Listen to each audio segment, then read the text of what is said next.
in a sales organization, the SE, call it the sales engineer, the security engineer, they are like the consultant, like what you're describing. They are in most security companies, they're the ones that are kind of the unsung hero. They're figuring out the architecture. They're doing all the work, right, to make sure that prospects and customers are ultimately successful.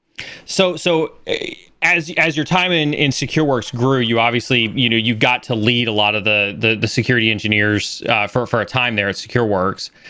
If you're talking to the folks who are listening right now, who are listening to you, and they're actually, wow, this doesn't actually sound like a really bad career or a really bad opportunity for me to be, what would be your advice for somebody who may be wavering or thinking about or considering this as a possible, hey, this might be my way to get into cybersecurity?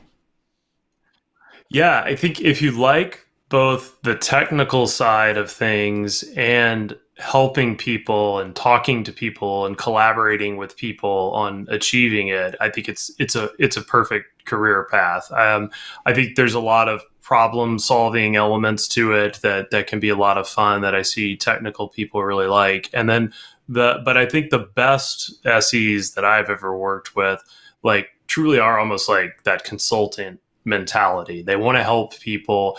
They're quick to say if it's not a good fit. They're not going to try to force it, right? They're gonna find those kind of win-wins. Like one of the things we did, and when the team got big at SecureWorks, is we brought in this improv training for yes and. So I don't know if you've ever seen that, but like improv comedy is kind of all built on this notion of yes and. And so like you're like, hey, we're gonna fly to the moon, and I'm like, yes, and we're gonna secure it with this firewall that I brought.